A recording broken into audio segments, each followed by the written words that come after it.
មានចំណារអារម្មណ៍ខ្ញុំសប្បាយចិត្តខ្លាំងដោយសារតែនេះគឺជាលើកទី1របស់ខ្ញុំក្នុងការមក Embassy of Malaysia ខ្ញុំពិតជាអរគុណទៅដល់សាលាដែលបានផ្ដល់ឱកាសដល់ពួកខ្ញុំដើម្បីក្នុងការមកសិក្សាស្វែងយល់អំពី Embassy នៅ Malaysia ហើយធ្វើឲ្យពួកយើងបានដឹងពី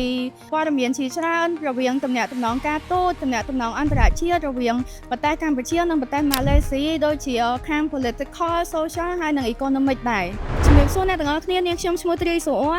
ខ្ញុំឈ្មោះយានអំណាត់ពួកយើងទាំងអស់គ្នាគឺជាសិស្សនៃសាកលវិទ្យាល័យ Betty អន្តរជាតិឆ្នាំទី1ហើយជំនាញរបស់ពួកយើងគឺទំនាក់ទំនងអន្តរជាតិខ្ញុំមានអារម្មណ៍ថាសប្បាយរីករាយយ៉ាងខ្លាំងដែលសាលាបានផ្ដល់ឱកាសឲ្យពួកខ្ញុំចុះមក practical training ផ្ទាល់នៅ Embassy of Malaysia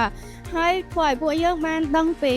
ព័ត៌មានជាច្រើនរវាងទំនាក់ទំនងការទូតទំនាក់ទំនងអន្តរជាតិរវាងប្រទេសកម្ពុជានិងប្រទេសម៉ាឡេស៊ីដូចជាខាង political social ហើយនិង economic ដែរខ្ញុំមានចំណារអារម្មណ៍ខ្ញុំសប្បាយចិត្តខ្លាំងដោយសារតែនេះគឺជាលើកទី1របស់ខ្ញុំក្នុងការមក Embassy of Malaysia ខ្ញុំពិតជាអរគុណទៅដល់សាលាដែលបានផ្ដល់ឱកាសដល់ពួកខ្ញុំដើម្បីក្នុងការមកសិក្សាស្វែងយល់អំពី Embassy នៅ Malaysia សម្រាប់ Ambassador គាត់បានផ្ដល់ជាព័ត៌មានថាបើសិនជាពួកយើងចង់ធ្វើការអីពួកយើងខិតខំដើម្បីយកគោលដៅតែបើសិនជាយើងអាចបានគោលដៅក៏យើងអាចបានអ្វីដែលយើង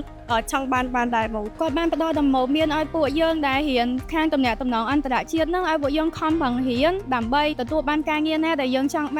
ធ្វើនៅថ្ងៃអនាគតនឹងទោះបីជាយើងអត់បានអ្វីដែលយើងចង់បានទាំងអស់ក៏យើងអាចសម្រេចក្តីប្រាថ្នារបស់យើងបានខ្លះដែរមានអារម្មណ៍ថាលឿនបងដោយសារតែមកចូលរៀនថ្ងៃមុនណាឥឡូវយើងចាប់មកឈប់មានហើយបានចុះ practical training ផ្ទាល់ហ្មងសម្រាប់មកឈប់មាននឹងពួកយើងរៀនបានដូចជា economic politics ហើយនិង sociology ពួកយើងបានរៀនស្គាល់ច្រើនហើយនឹងខ្ញុំមាន confidence ជាងមុនបងចា៎ថ្លែងអំណរគុណដល់សាលាដែលបានផ្ដល់ឱកាសឲ្យពួកខ្ញុំបានចុះមកប្រកាសការងារដោយផ្ទាល់ដែលធ្វើឲ្យយើងនឹងមានឱកាសបានស្គាល់អីថ្មី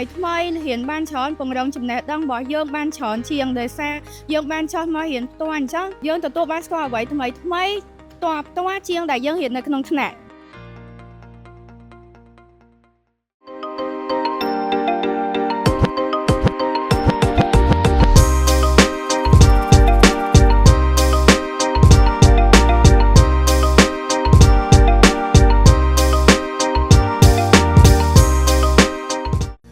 Belty International University, the future of global leaders.